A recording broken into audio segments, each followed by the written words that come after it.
So the classroom context for this lesson on conditionals is for an adult intermediate class at World Relief. So there's 25 students. Their proficiencies are ranging from low to mid-intermediate. And they come from a variety of cultural backgrounds. A lot of the adult students are either trying to get a job, they're working, or they might be stay-at-home parents. So the way I approached this, since I didn't have the system that we learned today, I used the 0, 1st, 2nd, 3rd conditional system. So imagining that we taught the 0 conditional in the previous lesson, this is a follow-up where we're looking at the 1st conditional. So the objectives are that the students will be able to use the 1st conditional, use the appropriate verb tenses, and then also be able to use it in a real context, real conversation. So for the warm-up activity, I have created, I'm going to scroll down here, a handout that I would just display on the projector, and I would ask students to think of educational values in the U.S. context, and then think of educational values in the context of whatever country they may have come from, especially because these students are coming from a variety of countries. They love talking about their culture, and it's a good way to get them thinking about the culture that they're in now here in the United States. So I have some situations: teacher behavior, student behavior. So they're going to think, sitting on a desk, what would be the result in the U.S., what would be the result in Burma, wherever the students are from. So we would fill that out together, and then afterwards, I'm gonna come back up here. I'll briefly just review the 0 conditional that we talked about to remind them of this cause and effect relationship, and that there's a lot of real conditions and then a result that occurs. I'll have a chart. So the idea is that we would have a larger chart to keep on the board. Since it can be a little overwhelming as a system, I thought it would be nice to fill out the chart with each lesson so that they don't get overwhelmed and they focus on what we're building and the conditional we're focusing on at the time. So you can see I filled in the 0 conditional row, and the next one for today's lesson is the 1st conditional. So it shows the form, if plus present, and then will plus the verb, and that we use it to show a likely or possible result.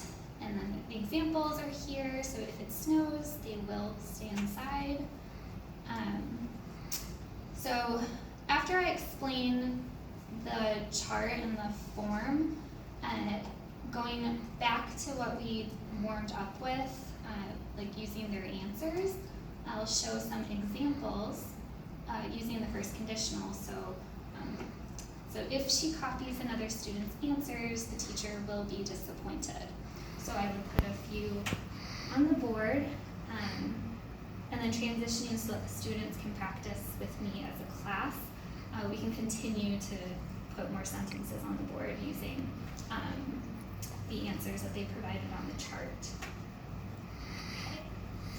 So then after that, for some student-to-student practice, I created a very simple worksheet. Here we go. So students will pair up and work on a worksheet together so they can get practice writing, forming the conditional together. I use this theme of survive and thrive on the job to try to relate to their context. So the sentences have to do with situations in the workplace. So if Carmen is late to work, she will lose a point in the system. And then there's more examples here. So students can get some practice working in pairs. And after that, they should be comfortable to start speaking. So I have a short activity where they'll remain in their pairs. I would have prepared maybe like a small stack of cards with questions that are intended to elicit a response confidence using the first conditional. So I wrote some example sentences here. What will happen if you study for the test? If you study for the test, and then the student can fill in, you will get a good grade. So they can practice with their partners, have a variety of answers. Gives me a chance to circulate the room, gauge how the classroom understanding is going, and answer any questions. And then the final activity, I had found this chain conditionals activity online. So essentially it's a relay, so you would start with, if I go out tomorrow, I will go to the park. And then the next person starts with that. If I go to the park, I will bring a blanket. So you can go around the room. So I thought that would be fun, but just in case they're not, maybe to give more practice and make sure they're comfortable, have them do it in pairs first. So we'll practice this in a little bit, but so I'd have like a theme prepared, so you would read it, okay, park, and then come up with it, and then afterwards you could do it as a class, or do it if you run out of time in the next class as a review.